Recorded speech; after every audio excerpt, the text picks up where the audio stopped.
Le titre québécois, c'est Clanche.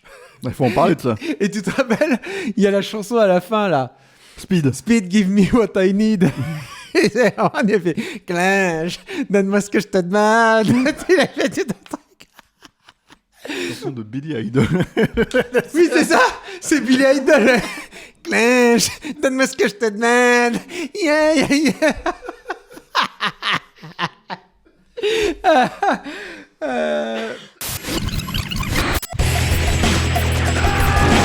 Bienvenue dans Stéroïdes, le podcast qui fait l'exégèse des gros bras. Avec Stéphane Moïsakis et Julien Dupuis. Bienvenue dans ce nouvel épisode de Stéroïdes, le podcast. Je suis Stéphane Moïsakis, je suis avec Julien Dupuis. Bonjour Stéphane. Qui attendait que je faute. Salut Julien. Mais oui, bien sûr, je l'ai attendu et je ne l'ai pas eu. Et nous allons parler de Speed, le plus grand film québécois. Ouais, Clanche en québécois. Alors, on lance un appel avant de pitcher le film, avant tout ça, etc., à nos auditeurs québécois. Qu'est-ce que ça veut dire, les gars? Parce que c'est nous, clair. Voilà, on sait pas. Expliquez-nous. Voilà. Alors, on parle pas de Speed 2 encore, parce que bon, voilà, faut pas déconner, hein. Mais Speed 2, le titre est encore plus hallucinant, c'est Ça va clencher. En québécois. C'est génial. Bon, on peut pas se foutre de leur gueule, en fait, en même temps, parce que nous, on a un flic pour sauver la reine, ou le président. Non, mais c'est ça, c'est clair, bien sûr. Donc voilà, donc on n'est pas forcément mieux lotis en termes de... Ça va clencher. Ouais, mais ça fait plus clencher. Un truc du genre, on va vous ambiancer. Ouais, parce qu'il convient à Speed 2. Danse bien. Danse bien. Danse pied tendre. Donc je ne sais pas ce que ça veut dire, tu vois. Bref. Ça doit être appuyé sur le turbo, j'en sais rien, quelque chose comme ça. Enfin, en tout cas, le truc, c'est qu'on apprend ce terme-là en ayant Speed en tête, tu vois. Ouais, c'est clair. Donc Speed, un film qui est censé ne jamais s'arrêter, quoi, tu vois. Peut-être c'est un terme spécifique qui veut dire le bus ne doit pas descendre Éclairez-nous, les amis. Clanche, ça veut dire en québécois, le bus ne doit pas descendre en dessous des 80 km. C'est une langue très efficace. Voilà, c'est ça, tu vois. Et il résume ça en un seul mot, quoi, tu vois. Bref. Donc Julien. Oui.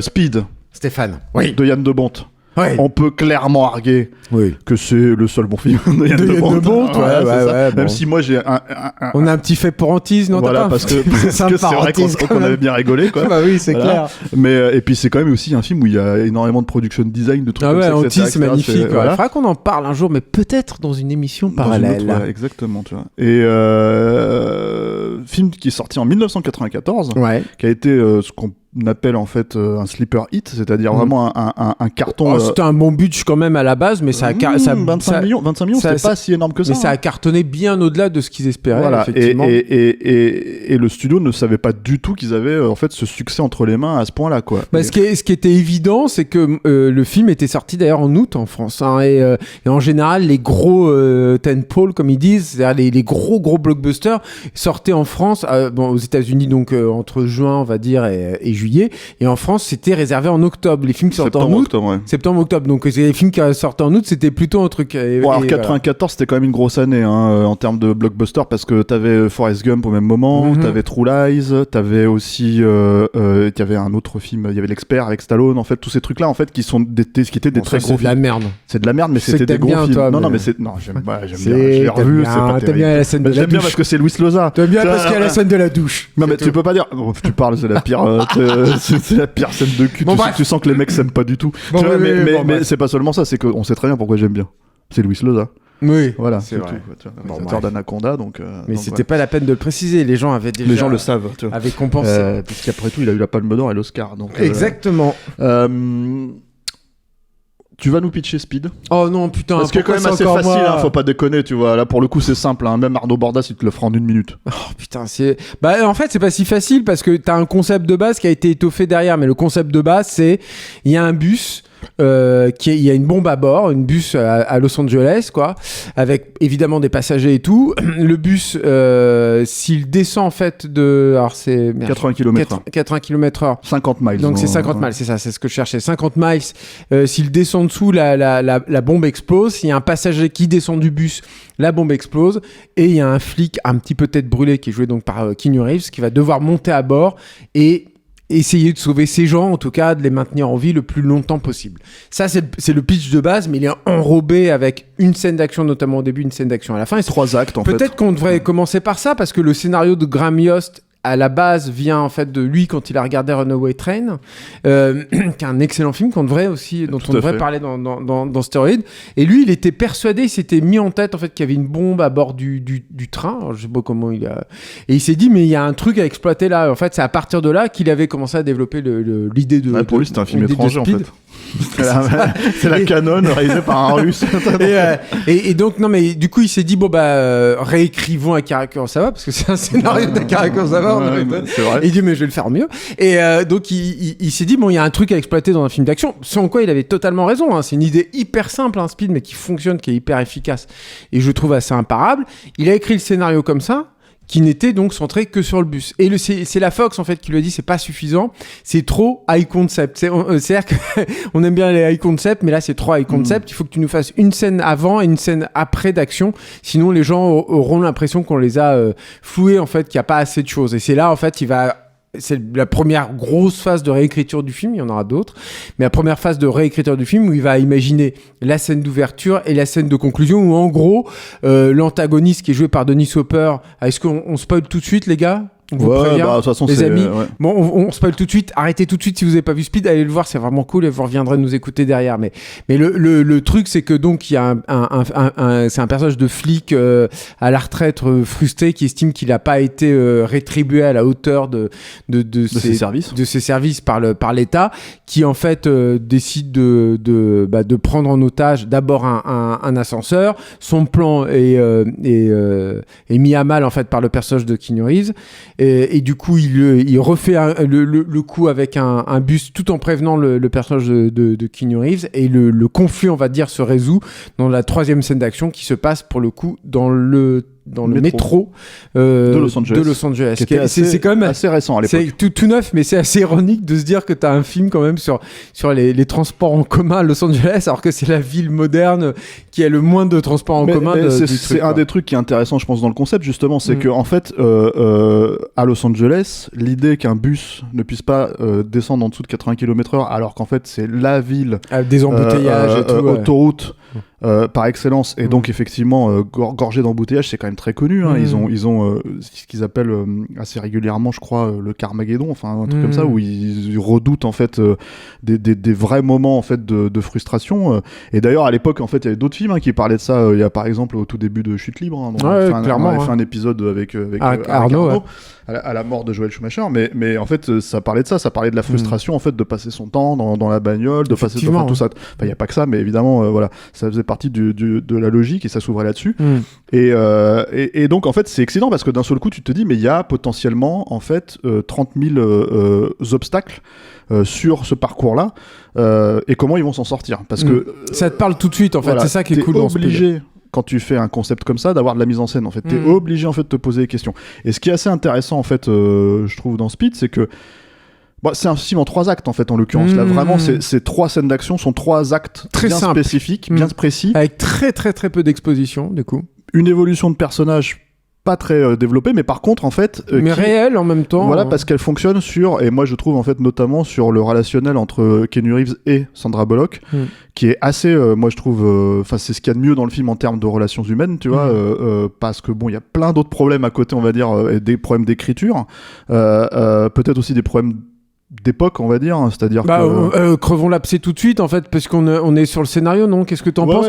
En fait le truc c'est que Graham Yost a développé le scénar, etc., et puis en fait ce qui s'est passé, et c'était très très peu de temps en fait, a priori avant le premier jour de tournage, alors ça varie selon les témoignages, mais entre 1 semaine et 10 jours, il y a eu besoin de réécriture, notamment pour les dialogues, et plus spécifiquement en fait c'est venu de Keanu Reeves en fait, qui lui trouvait que son personnage n'était pas assez humain, qui manquait en fait un peu de profondeur, qu'il était trop héros d'action, un peu monolithique. Et Speed, c'est d'ailleurs là-dessus je trouve que c'est le plus un Die Hard Exploitation en fait, le film, c'est que présente un personnage, essaye de présenter un personnage qui est relativement quand même humain, c'est-à-dire qu'il est faillible. Moi il y a un truc que j'aime bien en fait au niveau de l'écriture, qui est un moment où il craque, il est à bord du bus et il dit non on va tous mourir, on va tous crever, et tu te dis mais c'est le dernier truc que ce mec doit faire. Je veux dire, c'est le flic, c'est le référent, c'est le pilier sur lequel tous ces passagers, tous ces otages sont en train de s'appuyer, et le mec il craque face à eux.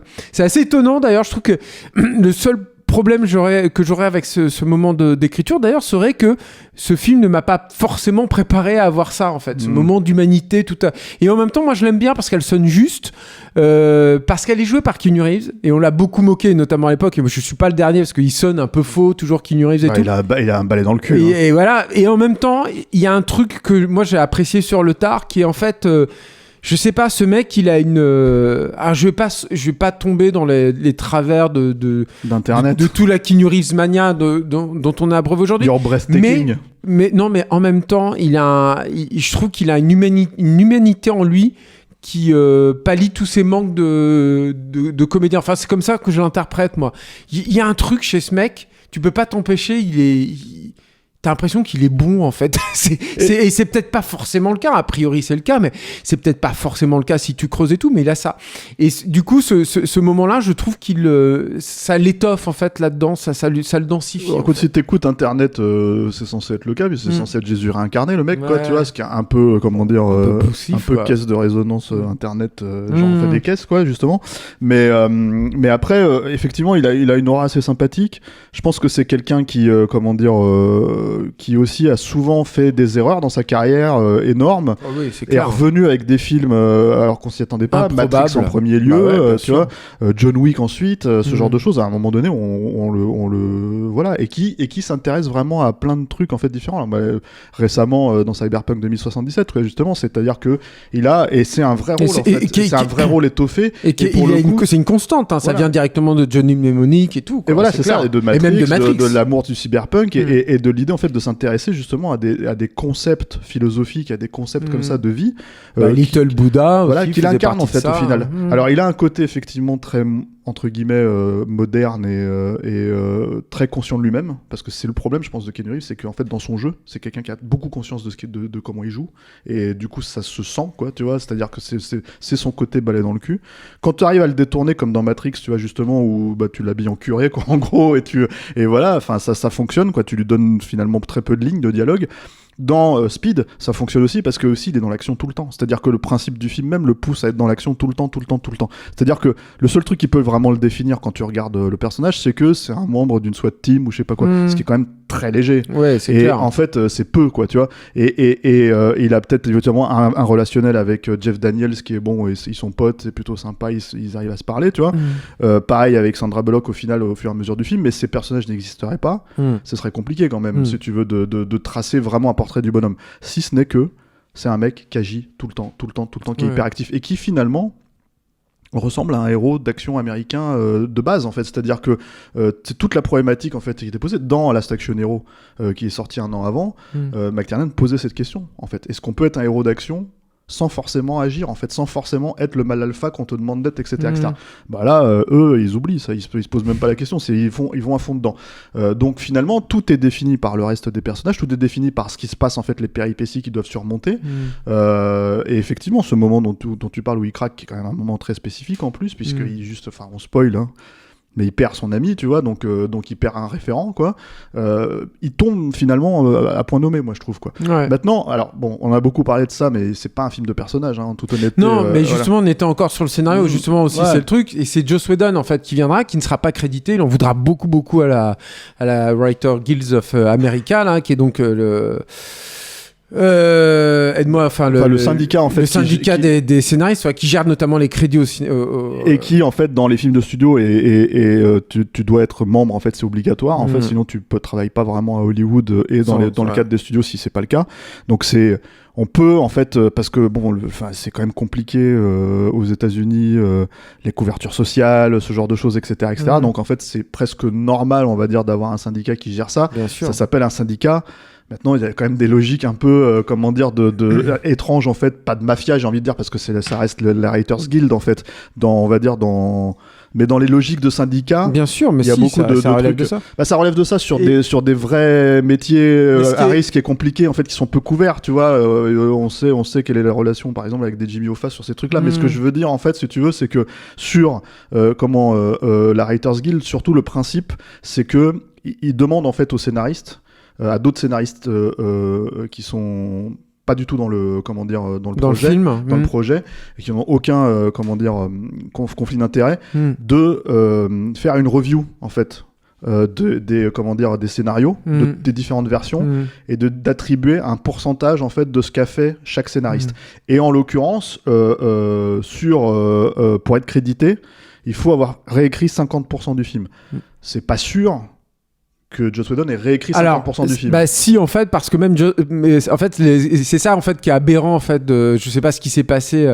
Alors à l'époque, Joss Whedon c'était un peu le script doctor peut-être le plus prisé. Enfin, tu le voyais partout. Il était sur Toy Story, Mort ou Vif, dont tu avais déjà parlé auparavant. Enfin voilà, je veux dire, dès qu'on avait un petit problème de scénar, etc. Le mec connu pour débloquer ça en une journée. Ouais, quoi, pour aller très très vite, effectivement. Et là, en fait, ce qui est partagé sur Speed, c'est que même Graham Yost, en fait, dit non, il a beaucoup retravaillé en fait mon scénario et c'est très bien ce qu'il a fait. C'est ça qui est marrant. Et alors Joss Whedon, lui, il assume complètement le film. Il dit bon, il y a des trucs que moi j'aurais voulu virer, ils m'ont pas laissé virer. Je sais qu'il déteste, par exemple, le pop quiz, hein, qui vient pas de lui du tout, quoi. Qui est donc un jeu de dialogue en fait entre le méchant, donc question-réponse. et question-réponse. Non, c'est interrogatoire surprise, je crois. C'était en VF, un truc comme ça. Mais voilà, un jeu de dialogue comme ça entre le méchant et les deux personnages de gentils, notamment Keanu Reeves, jusqu'à la fin en fait. Mais par contre, voilà, et donc il ne sera pas crédité, il leur en voudra beaucoup. Alors, moi, j'ai pas lu en fait les différentes versions de Speed, je ne sais même pas si elles sont complètement disponibles, si on peut les trouver quelque part, mais donc apparemment, c'est principalement donc le personnage de Keanu Reeves et en partie aussi les dialogues et le personnage de Dennis Hopper. En fait, c'est surtout là-dessus en fait qu'il est. Voilà. Bon, et c'est là en fait où le bas blesse pour Stéphane. Alors le bas blesse déjà sur Dennis Hopper parce que Dennis Hopper, qui est un acteur excellent à la base. Qui est vraiment quelqu'un, qui peut dégager une certaine aura dangereuse. Je pense notamment par exemple à Blue Velvet. Voilà. Là, c'est là où vraiment on s'est dit putain, c'est le méchant ultime. Ah ouais, il est machiavélique quoi. C'est papa quoi, tu vois, c'est tonton là dans le film quoi. Il se fait pas trop chier. Toute honnêteté. Non, c'est sûr. Et bon, c'est pas parce qu'il y a une scène d'ouverture où il tue un gars avec un tournevis qui lui plante un tournevis dans le crâne, tu vois, que ça en fait vraiment quelqu'un d'extrêmement menaçant, surtout face, encore une fois, à quelqu'un comme Keanu Reeves qui était en fait en pleine possession de ses moyens physiques. À l'époque, il avait 30 balais, il était super caisse, même comme tu l'avais pas vu dans, comment t'appelles ça, dans Point Break, tu vois. Donc voilà, il y a... Dennis Hopper pour moi c'est un problème dans le film, c'est-à-dire c'est vraiment pas quelqu'un, il est pas quand tu regardes Die Hard ou Die Hard 3, tu vois, les méchants en fait ils sont extrêmement bien écrits, ils sont extrêmement bien incarnés quoi. Et là c'est vraiment y a même pas, en fait on joue même pas sur le côté du prolo en fait si tu veux qui en veut, justement, au système en fait. Je trouve que c'est un des trucs en fait où tu joues un petit peu comme je suis pas, alors voilà, moi c'est la nuance en fait que j'allais apporter. Je suis plutôt d'accord avec toi, mais il y a ça quand même en fait, c'est-à-dire que il est chez lui, il s'ouvre une bière, il regarde un match de foot tout en faisant son truc, et à un moment aussi il le dédramatise en fait, à un moment en fait il est absent, il y a tout un switch en fait de caméra en fait à bord en fait du bus, vraiment on vous spoil tout, et en fait ils arrivent à le duper en fait parce qu'il va faire pipi en fait. Il te montre en train de sortir avec la chasse d'eau et tout qui est tirée. Moi je pense, là pour le coup j'ai pas vu d'entretien en fait de l'équipe là-dessus, mais je pense qu'il y avait cette volonté justement de pas te faire un grand être, et même ses motifs en fait sont extrêmement basiques et prolétaires en fait, et je pense qu'il y avait une volonté finalement de faire une espèce de monsieur tout le monde qui vrille un peu quoi en fait, et de pas faire un grand maître du crime comme le sont les frères Gruber par exemple quoi. Sauf que Dennis Hopper c'est pas monsieur tout le monde non plus, et en fait l'autre truc c'est que moi j'ai tendance à dire qu'il y a il avait déjà 60 balais je pense à l'époque facile, et bon quand tu dois faire un combat à la fin entre lui et Keanu Reeves ça marche pas en fait, t'y crois pas une seconde. Quand il menace Sandra Bullock ça marche pas en fait, c'est-à-dire que ça va plus, mais c'est vrai que le combat sur le toit du métro ne fonctionne pas. Mais bon, il balance des trucs du genre mais bon t'es une gonzesse donc je sais que tu comprends pas, tu vois, mais tu sais des trucs comme ça où tu te dis bon qu'est-ce que tu vois. Voilà, moi je trouve que Dennis Hopper c'est un problème dans le film. Mais après il meurt de façon bien crade donc ça va, il est décapité. C'est rigolo, ça, mais marrant, tu vois la punchline elle est nulle. La punchline j'ai toujours trouvé nulle. Quand le mec il lui dit je suis plus fort que toi, je suis plus fort, et tu dis ouais mais je suis plus grand, tu vois, ou je sais pas quoi parce que t'as une tête en moins, tu dis merci Joss Whedon, tu vois, merci la punchline de merde. Donc voilà, ça c'est pas terrible. Et pourtant il faut quand même reconnaître un truc en fait sur les punchlines de Speed, c'est qu'elles sont extrêmement pratiques pour vendre la bande-annonce. Parce que alors moi je me rappelle du market où les mecs ils t'expliquaient le concept de Speed dans une bande-annonce hyper efficace, tu vois, avec les 4 phrases, tu vois, soit de Jeff Daniels, soit de Keanu Reeves, soit de Dennis Hopper, et ça marchait super bien, quoi. C'est-à-dire que vraiment, le film était super bien vendu, et je pense que c'est une des raisons du carton, d'ailleurs, du film, c'est que les bandes-annonces étaient extraordinairement efficaces, quoi. Tout de suite, tu voyais ça, tu te disais, putain, mais j'ai envie de le voir, parce que jusque-là, tu savais que c'était Die Hard dans un bus, tu fais, ouais, bon, bah ça va, tu vois. Et en fait, non, tu te disais, ah non, il y a un truc, en fait, dans ce film qui est plus que Die Hard dans un bus, quoi.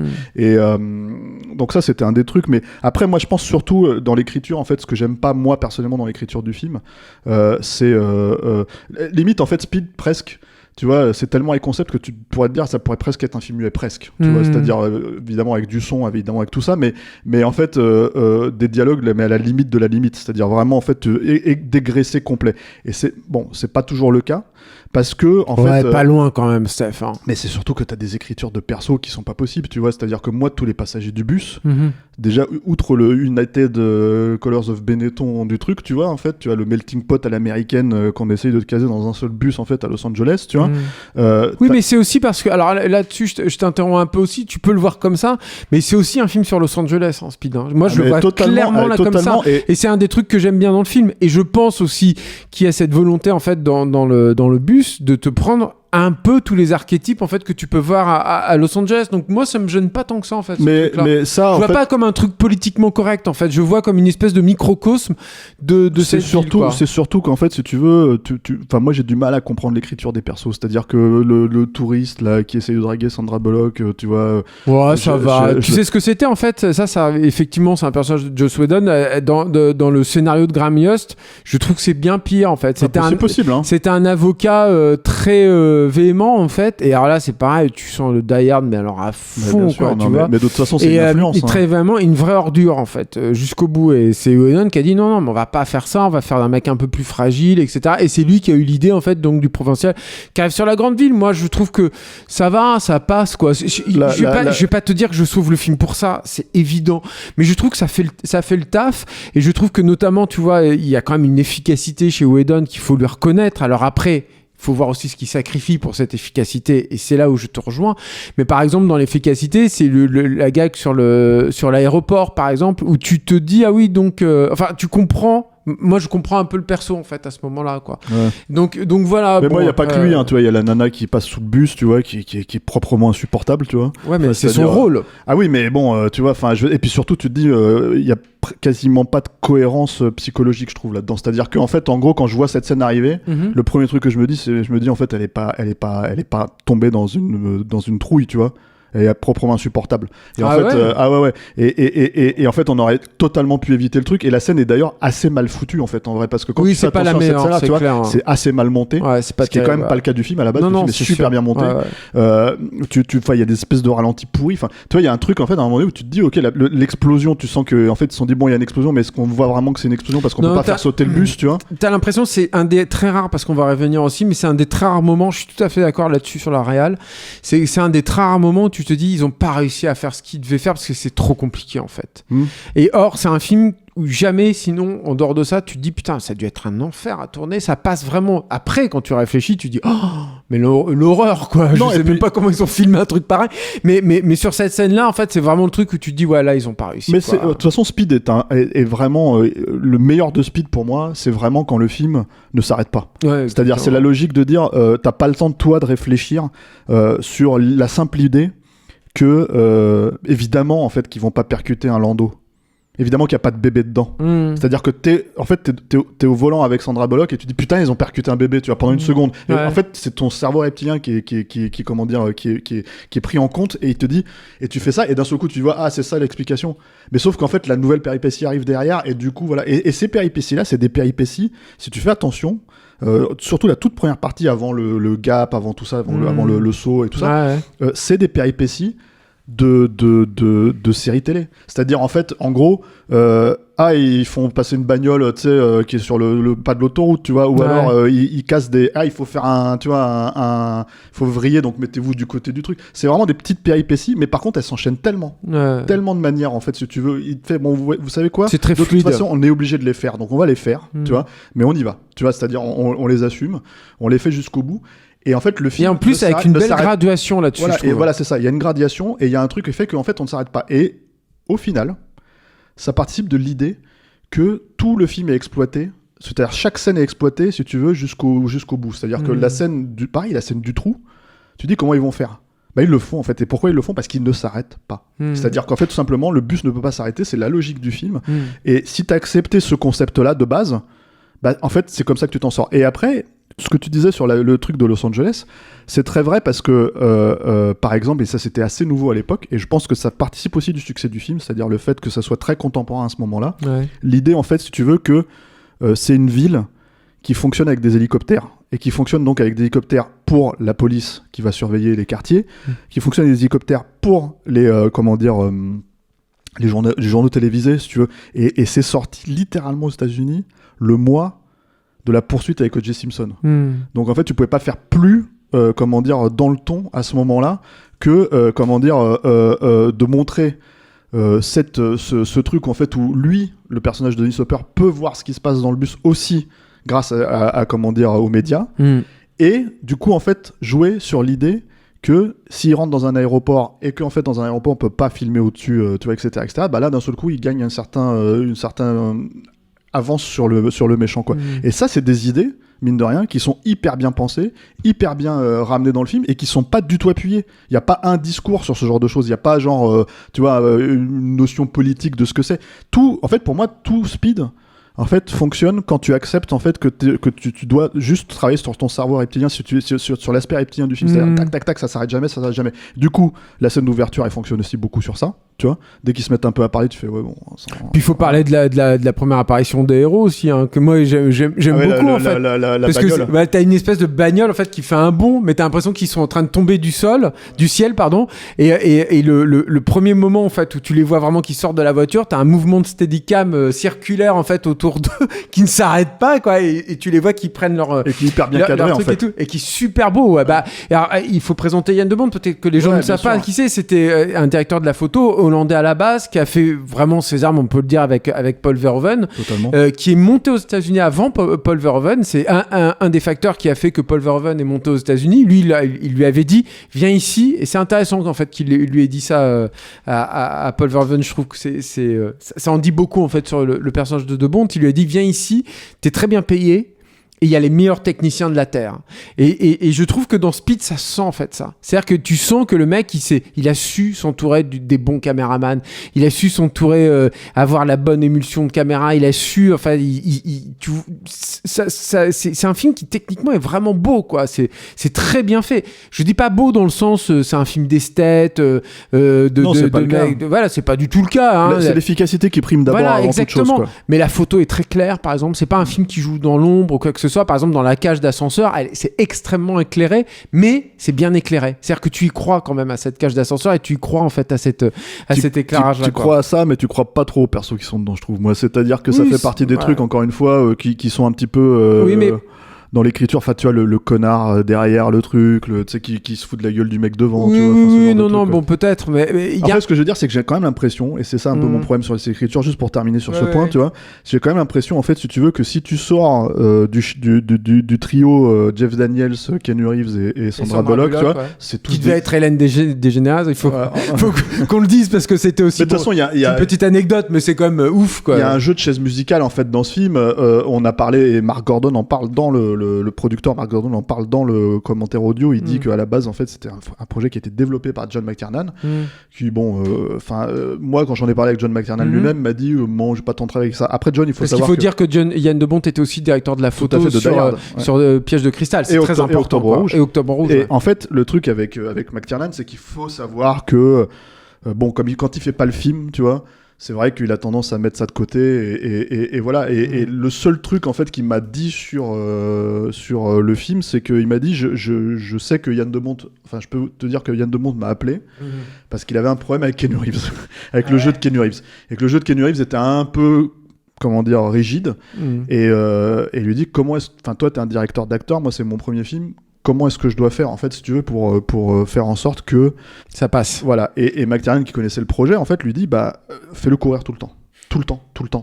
Et c'est ce C'est-à-dire qui il faut qu'il fonctionne, soit hein, d'ailleurs. épuisé tout le temps et qui fonctionne effectivement sur ses instincts, quoi. Et c'est ça le truc du film, en fait, c'est que c'est un film extrêmement instinctif, en fait, Speed. Mais moi, il y a aussi un truc aussi, et qui m'étonne beaucoup quand tu vois ce qu'il a fait après Yann de Bont, c'est qu'il y a moi je trouve qu'il y a quand même une intelligence de la mise en scène, en fait, dans le film, qui me, quand je l'ai revu là, alors je me souvenais qu'elle avait lieu, mais qui est très enfin il y a plein d'idées en fait de mise en scène qui sont là pour appuyer les trucs.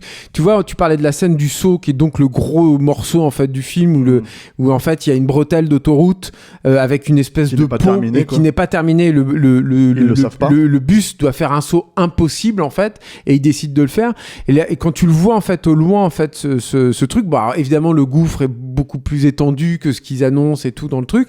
Mais par exemple, tu as des petits oiseaux en fait qui ont été incrustés numériquement entre dans le trou, et j'ai toujours trouvé que c'était super. C'est une façon en fait de guider ton œil qui est excellente. Il y a une autre idée que j'aime beaucoup, c'est que le personnage de Dennis Hopper, quand il lance en fait ce système avec le bus pour prévenir en fait le personnage de Keanu Reeves, il fait exploser un bus et il l'appelle au téléphone sur un téléphone à proximité en fait de Keanu Reeves. Une cabine téléphonique. Une cabine téléphonique. Et en fait, Yann de Bont avait utilisé un truc qui est super intéressant. En fait, c'est que les cabines téléphoniques aux États-Unis à l'époque elles étaient presque chromées en fait. Et donc, il s'en sert comme d'un miroir pour refléter les flammes en fait du bus qui sont à côté. Et du coup, tu te dis oui, ce téléphone démoniaque incarne vraiment ce qui se passe. Ça, c'est une vraie idée excellente. Et il y a un dernier truc aussi que j'aime beaucoup. Je vous invite, du coup, quand vous allez revoir le film, parce qu'après ce podcast, vous avez forcément envie de revoir le film, c'est qu'il joue tout le temps aussi sur les écritures. Yann de Bont sur les warnings, il y a toujours il induit toujours un petit sous-texte, en fait, là-dedans, très souvent, en fait, dans le film, et c'est extrêmement ludique, même quand tu le revois au bout de plusieurs fois, c'est vraiment agréable, et qui va jusqu'à la découverte des passagers du bus de la bombe, en fait. C'est-à-dire que le personnage de Keanu Reeves n'arrive pas à leur dire à l'oral, en fait, enfin, en tout cas, pas au conducteur. Du coup, il l'écrit sur un morceau de papier, le papier s'envole et va se plaquer en fait sur le pare-brise, et du coup tous les passagers du bus le voient en même temps. Mais je trouve que ça marche super bien. C'est ça en fait qu'on aime aussi, je crois, dans le cinéma d'action, c'est que c'est des idées visuelles dans le mouvement en fait qui te font comprendre instinctivement une situation de crise à un moment donné, quoi. Et alors ce qui est assez marrant là-dedans, c'est que c'est un pur film d'entertainment total. C'est-à-dire qu'il y a pas, c'est pas un film en fait qui et c'est d'ailleurs, je pense, à mon avis, peut-être le truc qui le distingue d'un Die Hard ou quelque chose comme ça, c'est-à-dire que bon, Die Hard c'est aussi un film d'entertainment total, mais par contre en fait c'est un film qui émotionnellement, je pense, va plus loin, est plus attachant, et qui quand même en sous-texte, tu vois, si tu veux le prendre ou tu le prends pas, tu vois, a un discours sur les gens en fait qui sont dans le film, a un discours sur comment dire, ce que le terrorisme est censé incarner, a un discours en fait sur le capitalisme, a un discours sur tous ces trucs là, et qui est représenté, tu vois. Donc le truc c'est que ça, Yann de Bont en fait ne le fait pas, tu vois. Lui pour le coup c'est un pur technicien, comment dire, qui essaye de faire son travail le mieux possible, tu vois, qui est opérateur caméra aussi la plupart du temps, faut le dire, voilà, quoi. et qui en fait donc plonge vraiment, en fait, met les mains dans le cambouis, en fait. Et c'est peut-être ce qui fait que Speed n'a pas cette aura enfin, il a une belle aura quand même, mais de grands films d'action. L'aura est teintée par la suite, parce que la suite est totalement catastrophique. Elle est aussi teintée par la suite de la carrière de Yann de Bont, parce qu'il faut être honnête, hein, Yann de Bont, ça a été très très court en tant que réalisateur, hein, ça a été... Il a cartonné avec Twister ensuite. Speed et Twister, qui est infiniment moins réussi, hein. Twister, il faut être honnête, quoi. Speed 2, qui est carrément une catastrophe, littéralement une catastrophe industrielle. Hein. Et c'est marrant parce que quand j'ai revu Speed, je me suis dit, c'est super et tout, c'est quand même bien réalisé. Je me suis refait le début en fait de Speed 2, qui est une scène d'action aussi en parallèle avec Sandra Bullock, quoi, qui est dans une auto-école, voilà, qui repasse le permis, et Jason Patric qui remplace Keanu Reeves. Alors déjà ça c'est aussi un problème, je trouve, mais et Jason Patric poursuit un voleur, je crois, avec des cartons, en fait, tu vois, j'ai déjà oublié, c'est ouf, des cartons qui tombent de son camion, et je me dis putain, mais le gouffre, quoi, entre les deux, quoi, puis, en fait, de mise en scène. Et puis tout bêtement, un bus qui est censé aller vite, c'est une chose, mais un paquebot qui est censé aller vite, voilà. La scène finale de Speed 2 avait coûté un pognon monstrueux, et c'est vrai que quand tu vois la scène, c'est tout sauf cinématique, en fait, sauf visuel, en fait, cinématique pas du tout, mais visuel, en fait, c'est pas du tout c'est impressionnant dans un film catastrophe à la limite, mais dans un film d'action, encore une fois, t'as besoin de mouvement. Et là, c'est tout t'as pas du tout l'impression de mouvement, Voilà, en fait. C'est lourd, pas lourd. Et après, comment dire, ce gouffre industriel, parce qu'en fait, le truc, si tu veux, c'est que c'est un film qui a coûté quasiment le prix de Titanic. Ouais, Ce qu'on ne disait pas forcément à l'époque, qui a rapporté certainement pas ce que Titanic a rapporté, de toute façon, et puis certainement pas même ce que le premier Speed a rapporté. Ouais. Ça a tué la franchise dans l'œuf. Il y a eu l'idée d'en faire un troisième si Keanu Reeves revenait, mais Keanu Reeves lui-même ne voulait pas en fait faire la suite, c'est-à-dire qu'il était en train de se dire, moi je veux pas être un héros d'action, c'est-à-dire il a remis 5 ans à faire un film d'action derrière. S'il a eu poursuite quand même, mais qui était plus un thriller à la base, avec une ou deux scènes d'action, et qui puis lui aussi s'est planté en fait. Et puis il avait détesté le scénario en fait de Speed 2 aussi. Ouais. Et ensuite après Speed 2, il y a Antise, le remake donc de La Maison du Diable.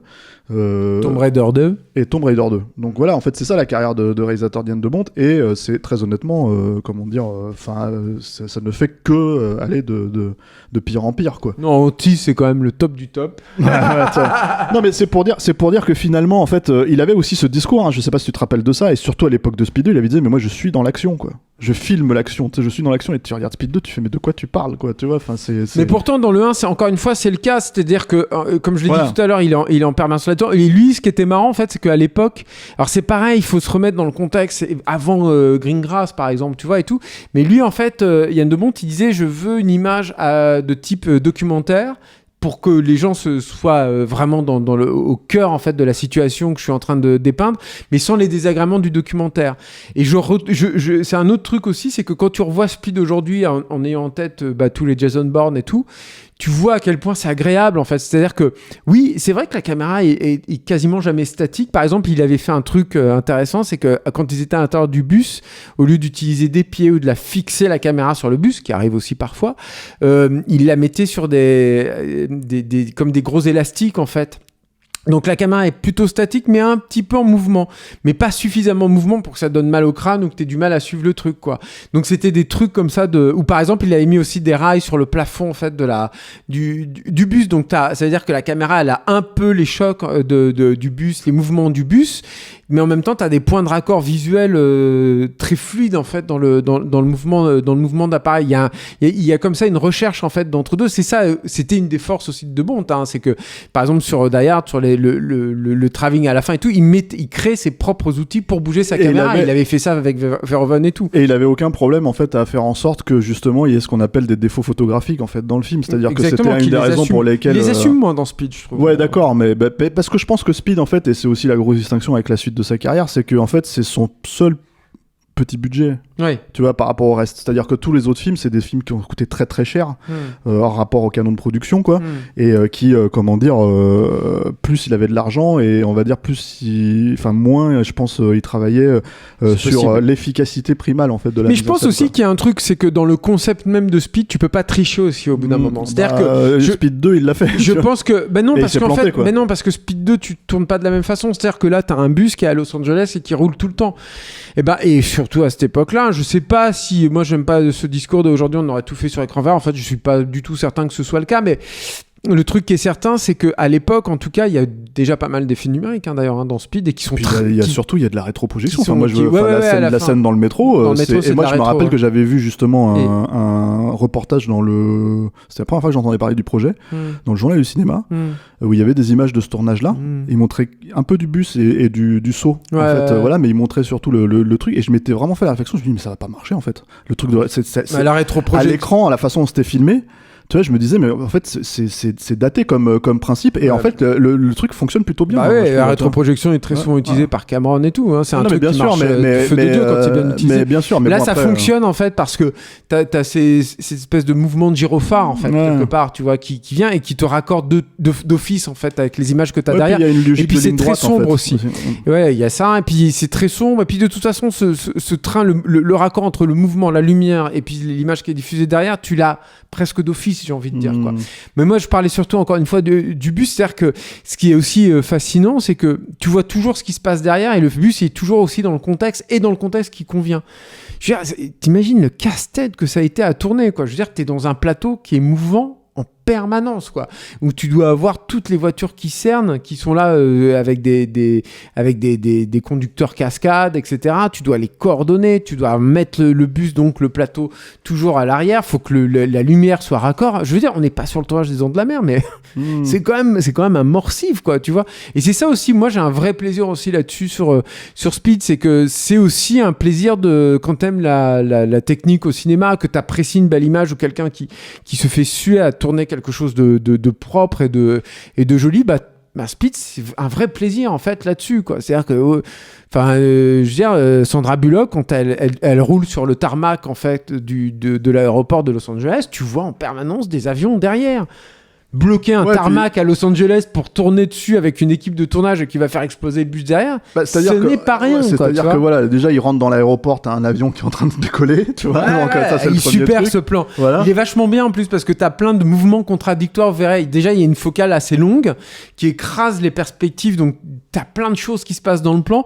Et c'est vrai que c'est génial parce que le mouvement du plan contredit le mouvement du bus, qui lui-même contredit le travelling en fait que fait la caméra, qui est accentué avec des petits poteaux qui sont au premier plan. J'adore ce plan, je l'ai revu, je dis il est trop cool. Et du coup, en fait, si tu veux, même en fait, en termes de trucs practical, on va dire, si tu veux, on avait fait l'émission sur Tenet où on s'était dit merde, tu vois, enfin, je veux dire, tu sens pas les choses. Tu sens pas que l'avion il est en train de défoncer un aéroport, tu vois. Alors que là, pareil, t'as le bus qui termine dans l'avion et l'explosion elle est juste incroyable, quoi. Avec une belle explosion années 90, c'est-à-dire qu'avec que du fuel, on était encore près une journée en enfer, quoi, qui va changer tout ça, mais avec que du fuel, donc que des flammes en fait dans l'explosion, et une boule de feu, mais tu te dis mais laisse tomber, ça a dû faire une onde de chaleur mais hallucinante. En tout cas l'effet est cool, quoi, tu vois, et puis enfin vraiment shooté sous tous les angles parce qu'il y a ça aussi, comment dire, c'était multicaméra pour le coup, mais ça fonctionne très très bien, tu vois. Bon, c'est pas gênant. Ouais. Non, mais en fait, ce que je veux dire par là, c'est qu'il y a 4-5 effets en fait, si tu veux. C'est pas que c'est du sans filet Speed, c'est-à-dire, mais tu sens en fait que c'est maîtrisé, et du coup en fait quand tu vois la multicam, il y en a 2-3 dans le film, tu te dis tiens, là, il y a de la multicam, c'est vrai, tu vois. Alors que dans Die Hard 3, tu vois, justement, par exemple, il n'y a pas de multicam en fait sur des moments-là. C'est genre, je filme l'explosion comme ça, tu vois. Et en fait, je sais que ça va avoir cet impact-là. Plus fort. Voilà. Mais bon, on n'est pas sur Die Hard 3, on n'est pas du tout sur le même niveau. C'est pas un film qui va révolutionner le truc. Le discours à l'époque, c'était que Speed était bien meilleur. Hein. Mais c'est vrai. Die Hard 3, il y avait beaucoup de gens qui revenaient dessus. Hein. Mais ce qui était, mais tu vois, c'est intéressant l'exemple de Tenet parce que évidemment, il y a eu beaucoup d'effets physiques. Quoi, tu vois, je crois qu'il y avait 12 bus, tu vois, en tout, qui étaient truqués différemment, etc. C'est mes points un peu techniques. Si je vous fais chier, vous raccrochez tout de suite, vous le dites. Hein. Mais donc, il y avait, voilà, exactement. Il y avait 12 bus, tu vois, il y avait des bus truqués différemment, complètement vidés ou avec d'autres moteurs pour aller un peu plus vite et tout. Mais en même temps, donc, comme je le disais tout à l'heure, c'est aussi, les années 90, on en a souvent parlé dans Stéroïde, c'est aussi ce point de bascule, en fait, où le numérique est là, mais pas trop, et t'es encore un peu avec les maquettes et tout. Et ça fait partie des réussites de Speed et qui tiennent vraiment bien la route. Moi, la scène du bus, j'avais un peu peur de la voir parce qu'il y a beaucoup de numérique, en fait, dans cette séquence-là. Et elle tient super bien la route, en fait, qui est une scène qui mélange donc du physique, c'est-à-dire qu'ils ont vraiment fait le saut du bus. Pour l'anecdote, ils l'ont raté le premier coup, ils l'ont caché au studio. Ils l'ont pas dit au studio, et du coup, tu vois les featurettes d'époque où le mec, ils disent, regardez, ils ont réussi du premier coup et tout. Après, on a appris des années plus tard qu'ils avaient planté un bus sur cette séquence-là et tout, mais c'était un saut très dangereux à faire pour le conducteur, le cascadeur là, parce que ça peut te niquer le dos très facilement en fait, ce genre de truc. Évidemment, les amortisseurs d'un bus, et ça tu peux pas les truquer en fait, ne sont pas du tout faits en fait pour ça. Et en fait, de matte painting numérique de Sony Pictures Imageworks, qui était un peu le leader en fait là-dedans, et ça passe mais comme une lettre à la poste, hein. Aujourd'hui c'est super beau, quoi. Et c'est pareil, tu vois, je trouve que on parlait d'intelligence de mise en scène, moi j'aime beaucoup le générique d'ouverture en fait, qui installe un peu, te semble laborieux. Moi, c'est l'impression que ça m'avait donné, en fait. Et en fait, c'est un truc qui est laborieux. C'est le seul moment de mise en scène un peu laborieux. C'est un plan séquence qui descend la totalité, en fait, de la cage d'ascenseur, qui va, en fait, et tu sens, en fait, du coup, la distance parce que ça n'en finit pas, en fait. Ça n'arrête pas, ça n'en finit pas. Moi, j'ai 3 problèmes, on va dire. Attends, je vais juste finir la Steph là-dessus. Et donc, le truc qui est intéressant là-dessus, c'est que c'était un raccord avec une maquette infernal à tourner. Enfin, du coup, le plan était hyper long parce que tu tournes en général les maquettes avec un temps d'exposition plus long pour avoir une profondeur de champ plus longue, parce que ce qui trahit les maquettes en général, c'est une profondeur de champ très courte. Et du coup, c'était un plan qui était infernal à tourner parce que la maquette, évidemment, était très grande. Et tu finis avec un raccord numérique sur le décor réel. Et quand je l'ai revu, je me dis putain, c'est super propre, quoi. Il y a peu de films de cette époque-là, en fait, dont les FX sont aussi bien vieillis. Qu'est-ce qui ne te va pas dans cette scène qui est très bien? Le premier truc, en fait, de ce générique, en fait, c'est que tu penses tout de suite à Die Hard. Enfin, tu peux pas t'empêcher, parce que pour moi, en fait, voir les entrailles, en fait, d'un ascenseur, c'était dans Die Hard, en fait, à l'époque, quoi. Ouais. Bon, même si certains citeront peut-être l'ascenseur de Dick Maas, tu vois, mais... Bah oui, non, mais oui, j'avais pas pensé. Mais non, mais voilà, tu vois, mais ça, c'est le premier point où je me suis dit, bon, pour un Die Hard-like, tu vois, c'est un peu, voilà. Le deuxième truc, c'est, je trouve la police utilisée pour les titres absolument, mais c'est pas elle est beau, horrible, tu vois. Ça, pour le coup, c'est hyper daté. Et c'est hyper daté, mais déjà à l'époque, je trouvais les effets je trouvais que l'arrivée des regarde, on fait un film qui s'appelle Speed, donc tu vois, ça arrive super vite à l'écran. Le Speed, il s'arrête comme ça, et lui, il est en 3D, tu passes à travers la lettre. Mais moi, j'adore quand. Et le troisième truc, c'est la musique de Marc Mancina que je trouve absolument infecte. Oui, c'est vrai, elle est pas bien, mais moi, j'ai un attachement nostalgique. Là, je peux pas être objectif en fait là-dessus. Non, mais d'accord, mais bon, en tout cas, elle est tellement rigolote cette musique. C'est de la soupasse, tu vois. Enfin, c'est de la soupe de tout ce qu'on va bouffer en fait dans les années qui vont suivre, en fait. Parce que t'aimes pas la musique de The Rock, toi, peut-être. Alors The Rock, j'aime bien deux thèmes, mais tu peux pas écouter. Mais c'est comme tout, hein. Moi, je l'écoute. J'aime bien deux thèmes, mais tu peux pas écouter pour moi un album entier. Tu préfères la musique de Commando, quoi. Oui, c'est vrai que c'est mieux. Bah, la musique de Commando, c'est pas ce qu'a fait de mieux James Horner, faut être honnête, tu vois. Mais après, c'est un truc. Ça vaut pas 48 heures, quoi. C'est un truc de veau. Ce que je veux dire par là, si tu veux, c'est que, enfin, alors, je devrais pas dire ça à l'antenne, tu vois, parce qu'il y a des choses qui restent, tu vois. Ok, tu vois. Mais Commando. Je veux dire, en termes de cinéma, c'est un peu moins bien que Speed, normalement, tu vois. Alors, même si ce n'est qu'en termes de films d'action, qui, pour le coup, ne s'arrête jamais aussi, tu vois, ok, parce qu'il y a quand même un rapport, tu vois. Ouais. Bah, Commando, il était là avant, tu vois. Et en fait, en gros, voilà. Donc, c'est un truc mais c'est un truc de bourrin total, et pour le coup, totalement affectif. Commando, c'est évident. Tu sais, je pense que tu montres Commando à quelqu'un qui a jamais vu Commando de sa vie, qui a jamais vu un film avec Schwarzenegger. Je suis pas sûr qu'aujourd'hui ils disent c'est bien, c'est bien ton film, il est bien. Tu vois. Au mieux, ça va le faire rigoler. Si t'as pas 8 ans quand t'as vu Commando, c'est que t'as raté ta vie. mais c'est tout, quoi. Faut le montrer à vos enfants de 8 ans, Commando. Mais voilà. Mais le truc avec, pour revenir sur Speed, c'est que c'est dommage en fait qu'il n'y ait pas un vrai score en fait derrière. Alors, pas forcément un John Williams ou un comment dire. Moi, je trouve que ça fait partie du standing du film aussi, en fait. Jerry Goldsmith, hein. Ouais. Mais pour prendre des scores de la même époque, moi il y a un score par exemple que j'aime beaucoup, que le film ne mérite pas tant, tu vois, qui est le score de Debney sur Mort Subite, qui est super efficace, super bien foutu, super dynamique. Et en fait, un score comme ça sur Speed, moi j'aurais pris, quoi. C'est vrai. Et disons que bon, ben tu vois, je sais qu'il y a pas mal. J'ai pris le whole package, moi, si tu veux, Steph, quand j'ai vu le film, et je suis resté avec la musique de Marc Mancina. Je sais pas combien de temps sur le podcast, donc on parle des choses aussi qui gênent un peu. Et puis je l'écoute de temps en temps, j'avoue. Alors moi je l'écoute pas la musique de Speed. C'est encore plus honteux que à une époque j'avais essayé caca, pour faire un autre film qui a un rapport quand même assez proche à Speed, qui était Broken Arrow. Ouais. Je me rappelle que je m'étais dit tiens, je vais me refaire la BO de Broken Arrow, tu vois. Donc, moi je l'aimais bien, moi, à l'époque. La BO de Broken Arrow, c'est insupportable. Tu peux pas l'écouter en entier, quoi. C'est voilà. Bref, donc ouais, non, mais toute cette école musicale là, c'est un gros problème pour le cinéma d'action, à mon sens. Et Speed, c'était un des premiers trucs parce que cette idée de générique est sympa. T'entends ça. J'aime bien cette idée. Éventuellement, mais tu vois, éventuellement pas du tout. Elle est sympa. Tellement que ça, quoi. Non, mais j'aimerais revenir sur un truc qui est quand même assez, je trouve, réussi dans le film. Dépêche-toi, j'ai envie de faire pipi. Voilà. Il y aura pas de voix caca. Il y aura pas de pipi. J'ai très envie. Moi, j'aime vraiment beaucoup la relation entre Keanu Reeves et Sandra Bullock. Oui, alors tu voulais revenir là-dessus.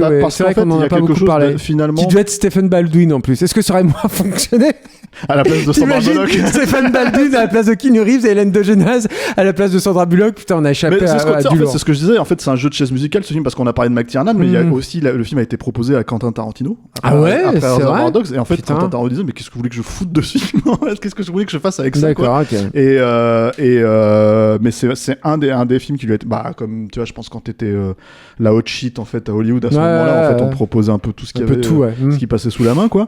Et oui, alors tous les deux. En fait, déjà, tu sens que elle le kiffe. Mais les deux, ils se kiffent. Ils se kiffent, je pense. Je pense qu'ils se kiffaient. Et d'ailleurs, ils l'ont plus ou moins avoué 25 ans après. Qu'ils étaient ensemble? Non. en fait qui se kiffaient qui se kiffaient et qu'ils ont tous les rien deux, fait. ouais. Et je pense Et ça se sent, en fait, heureusement il y a qu'ils un ont rien truc. fait parce que tu sens qu'il y a un truc de tension sexuelle en fait qui est littéralement explicite dans le film d'ailleurs parce Mais qui est parce pas, qu'elle le dit en fait, elle a cette phrase en fait. qui est pas érotique ni graveleux. Non, pas du tout. Mais qui a un truc, c'est vrai, hein, mais je suis tout à fait d'accord avec toi. Et qui est mais presque enfin c'est de l'ordre de l'émotion en fait. Je sais pas, il y a un truc déjà je suis d'accord. c'est dans les détails, c'est-à-dire qu'en fait en gros des petites conneries du genre il l'appelle madame et l'autre il fait tu m'appelles pas madame, tu m'appelles son prénom, que tu sens ça qu'en c'est fait, Joss Whedon ça. Ouais, non, peut-être, mais tu vois, enfin, je veux dire, tu peux pas se rater tout le temps sur chaque phrase, hein, non plus, tu vois. Voilà, tu vois. Mais bah, ouais, c'est à un moment donné. Non, c'est plus dans les gestes en fait. Les gestes. Il y a des petits trucs en fait quand il s'approche d'elle, quand il, je sais pas, c'est vrai. Hein, Mais parce que on a l'impression de parler d'un film de Christophe Honoré. Mais c'est vrai qu'il y a un truc comme ça. Je suis d'accord avec toi. Parce que je pense qu'ils l'ont travaillé. En fait, c'est-à-dire que je pense qu'ils l'ont vraiment travaillé sur le plateau, ça. C'est-à-dire que en gros, c'est le référent en fait, le personnage d'Annie. C'est-à-dire c'est le référent pour le spectateur. C'est clair. En fait, quand Keanu Reeves arrive avec la machine pour passer sous le bus, tu sais pas ce qu'il est en train de faire. On t'a pas expliqué ce qu'il va faire. On t'a pas montré qu'il est parti avec les gars faire ça, etc. Il revient et la meuf elle fait mais qu'est-ce qu'il fout? Et en fait, le truc, si tu veux, c'est qu'il passe sous le bus. Et c'est un truc dont on n'a pas parlé parce que suffit d'un regard à ce moment-là, en fait, de Keanu Reeves, en fait, pour lui dire je te fais confiance, tu vois. Et elle fait mais pourquoi? Tu me fais confiance. Et ça marche. Et ça marche en fait. Et c'est des trucs. Et ça, c'est pas Joss Whedon. Donc non, mais en fait, c'est des détails comme ça. Mais tu vois, c'est marrant parce que j'ai même pas besoin de la phrase où elle dit, tu sais, les relations qui commencent trop fortes, qui marchent pas. Mais tu vois, c'est marrant parce que tu parlais aussi de cette scène et tout. Et tu sais, on a parlé tout à l'heure en fait du moment où il a son truc de faiblesse. De la même façon, je trouve que ce moment où il surgit au cul de ce véhicule et où tu te dis va aller là, tout à coup le mec il a à nouveau cette aura de héros d'action assez inaccessible. Ce choc fonctionne bien. C'est vrai qu'il y a des moments presque de grâce, on a envie de dire dans Speed, alors que c'est pas trop adapté à ça, mais des trucs où tu dis putain mais ça marche du feu de Dieu quoi. Et ce truc effectivement où il arrive tout à coup, il surgit du truc, il a disparu en fait du bus alors qu'il était tout le temps avec eux, il était avec ce costume là en fait de tous les jours on va dire quoi, et tout à coup il surgit avec ce costume là, avec ce truc où il va aller avec cette machine là, et tout à coup paf c'est le héros d'action, et c'est un choc qui fonctionne super bien, c'est-à-dire que oui tu l'as compris, tu l'as trouvé presque trop faible pour que tu puisses t'identifier à lui en tant que héros d'action, et tout à coup il ressurgit comme ça, et ce jeu de va-et-vient fonctionne vraiment du feu de Dieu. Ouais, puis en fait c'est aussi cette idée que en fait Speed le alors j'ai envie de le revoir. Attends, alors tu l'as revu en plus là. Moi je l'ai revu juste avant qu'on enregistre, mais en fait le truc avec Speed c'est que rien ne devrait marcher quand tu réfléchis. Ça ne devrait pas marcher, c'est un film qui ne devrait pas marcher. C'est-à-dire qu'en fait si tu regardes ce qu'il y a sur le papier, si tu regardes sur tous ces trucs là, le spectateur devrait se dire à un moment donné, avoir le recul de se dire il est complètement con ce film. Ça marche pas, tu vois. Et en fait, mais si, parce qu'en fait le truc si tu veux c'est que là.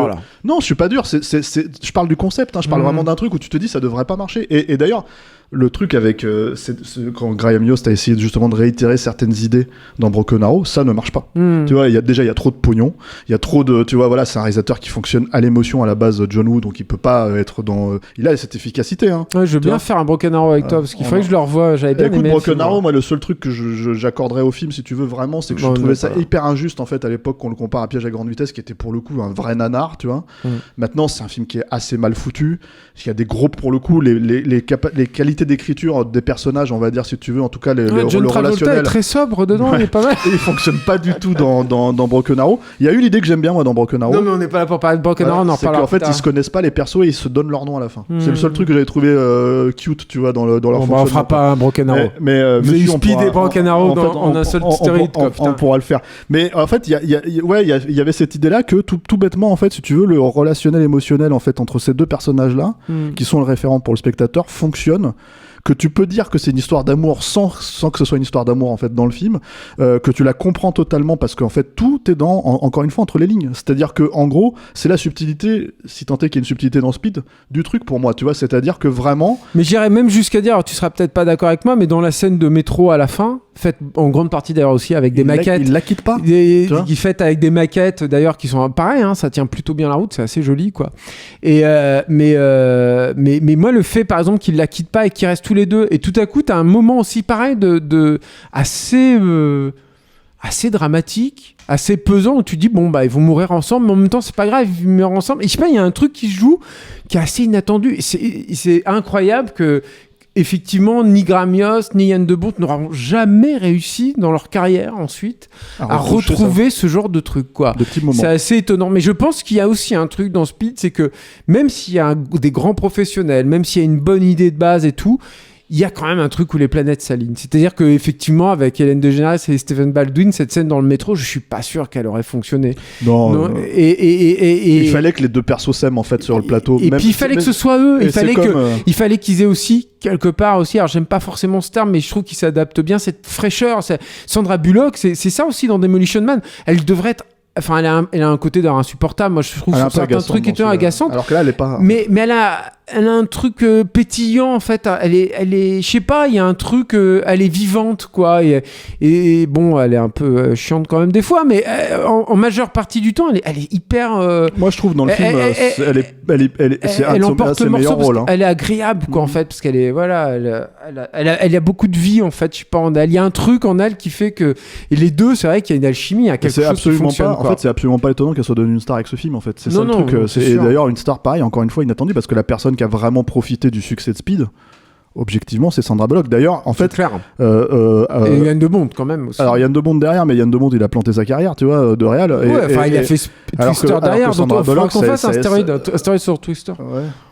Ah, c'est de la merde. Je préfère faire Broken Arrow. Mais le truc, en fait, si tu veux, c'est que c'est surtout que Sandra Bullock, elle est restée une star pendant 25 ans derrière, tu vois. Et vraiment, en fait, c'est-à-dire que t'en penses que tu veux, elle a fait plein de films de merde, ouais, tu vois. C'est clair. Hein. Mais en fait, c'est une vraie star de comédie romantique. Elle a supplanté à l'époque Julia Roberts, tu vois, totalement dans le truc, tu vois. Je veux dire, c'était non, elle a, voilà. Enfin après, encore une fois, je veux dire, et je pense qu'en fait, si tu veux. Ça tient à Speed et au fait que le public l'aimait vraiment dans ce film en fait, c'est-à-dire que parce que c'était leur point d'attachement quoi. Qu'elle a des très belles jambes. J'aime bien Jeff Daniels moi dans le film. Ah il est super. Mais parce que Jeff Daniels mais lui il est toujours bien Jeff Daniels. C'est vrai qu'on n'a pas parlé de Jeff Daniels. Putain, il va jamais finir cet épisode. On a combien là on est à peu près à 55 minutes 2 heures, ouais. Non mais Jeff Daniels putain faut qu'on en parle. Mais encore une fois dans la logique de un regard très vite tu vois. Juste avant qu'il meure. Elle est géniale. On a un ami qu'on peut citer là, Gabriel Rollin il l'imite très bien parce qu'il a quand même une tête particulière, Jeff Daniels, et il est coincé dans ce casque. Et c'est vrai que ça lui fait une tronche pas possible. Et c'est pas forcément le moment où t'as envie de sourire, mais moi je peux pas m'empêcher de sourire. Mais il y a un truc sur Jeff Daniels, c'est que il te le vend pas en héros d'action, ça c'est sûr et certain, ça marche pas. Mais par contre, dans le côté la tête et les jambes, ça marche par contre. Et il y a un truc, c'est que il fait partie aussi de cette race d'acteurs qui est immédiatement hyper sympathique, Jeff Daniels. C'est pareil, il a un truc en lui où tu te dis, mais ce mec, mais il est trop gentil. Alors ça se trouve c'est la pire ordure de l'autre, tu vois. Il trie pas ses ordures, des trucs. Il nettoie pas la cuvette des chiottes après avoir lâché un gros truc. Voilà, ça c'est pour votre point caca.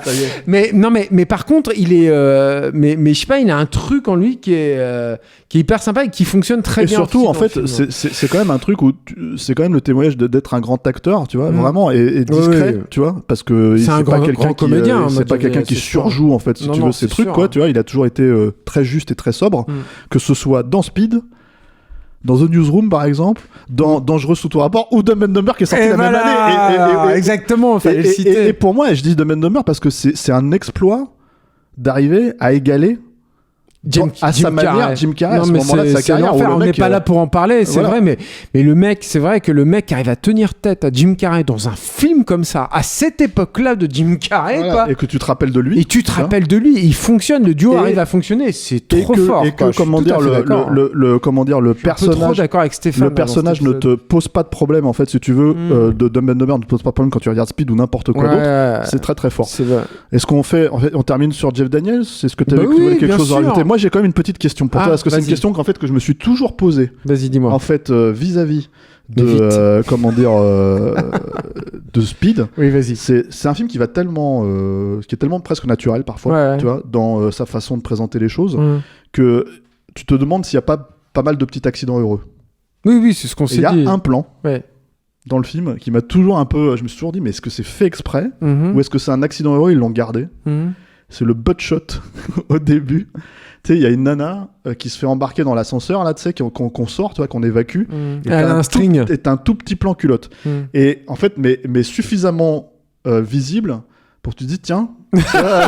Ça réveille. Et après, tu repars dans le reste du film. Et le truc, en fait, si tu veux, c'est que je me suis dit, attends, ce cul il est trop beau tu vois, pour qu'en fait ça soit non, je pense que c'est pas du tout un accident, et en même temps puis... ça a l'air d'en être un. Mais non, mais je pense que c'est pas un accident, et je pense que c'est d'autant moins un accident qu'on connaît tous les trucs de contrat américains. Elle, en l'occurrence, c'est une comédienne, bien donc sûr. Elle a un contrat de comédienne, ce n'est pas une simple figurante et tout. Tu es en train de me casser mon trip. Et non, mais c'est pas un accident du tout, je pense, Steph. Moi, j'y ai réfléchi aussi à ce butt shot, mais je me suis dit, alors, un peu choqué là. Mais je me suis allumé une bonne pipe comme ça, et j'ai dit, réfléchissons à ce butt shot.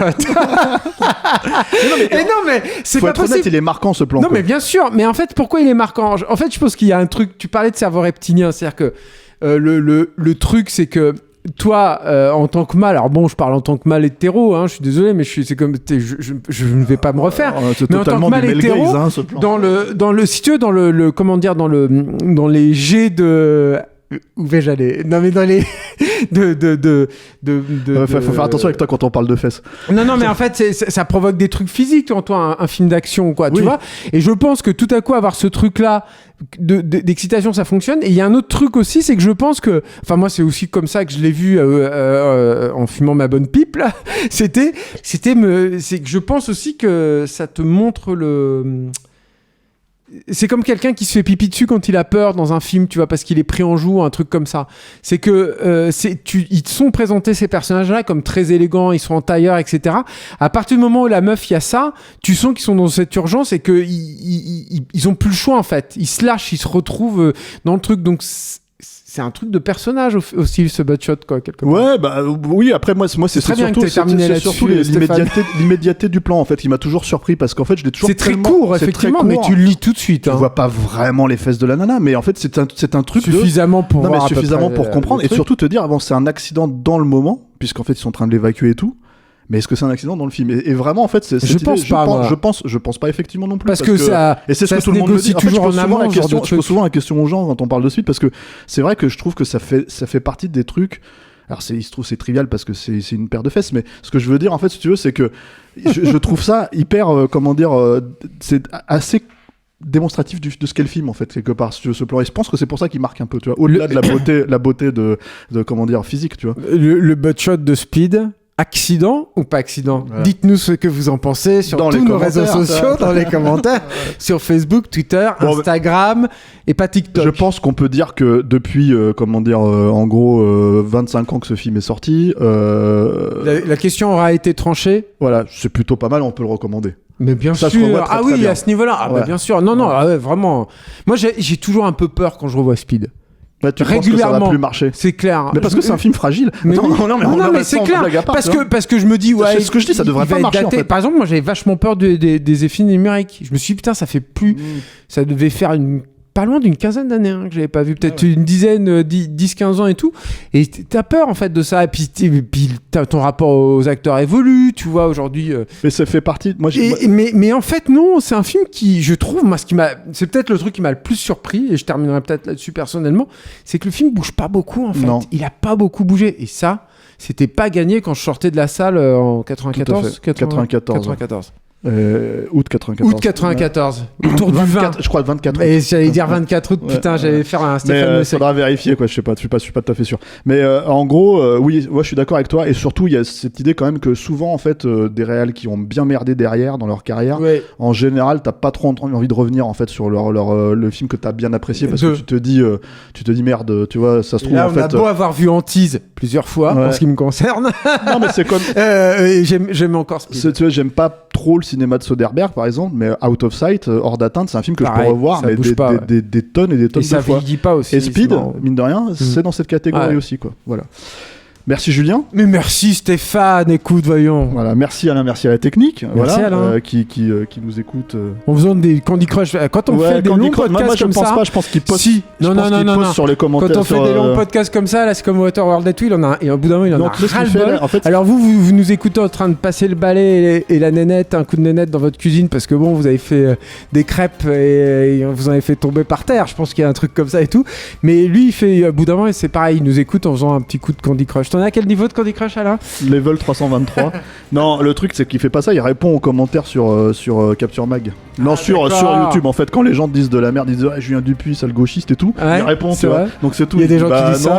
Je vais passer sur YouTube les commentaires, il faut que j'y aille plus. Bref, donc vous avez compris que vous pouvez nous écouter un peu partout, notamment vous pouvez nous suivre aussi sur les réseaux sociaux, quoi, mais notamment donc sur Acast, sur YouTube, sur Spotify, sur tout ça. Vous pouvez nous interpeller sur YouTube, j'y vais pas assez, j'irai plus, mais si vous nous interpellez, on pourra. Tous vos commentaires nous intéressent, sauf quand vous n'êtes pas d'accord avec nous. Ouais, c'est ça. mais, non, mais dites-nous votre avis sur le butt-shot quand même. Ouais, voilà, c'est vrai. Est-ce que vous pensez accident ou pas? Voilà, c'est ça. Est-ce que ça vous a marqué déjà, ou est-ce qu'on est des beaufs hétéros Est-ce qu'on est obsédé par les culs? Ouais, voilà, c'est une possibilité, on le reconnaît. Donc, on attend vos commentaires et d'ici là, on se dit à la prochaine avec un bon film, un autre bon film. J'espère. Espérons.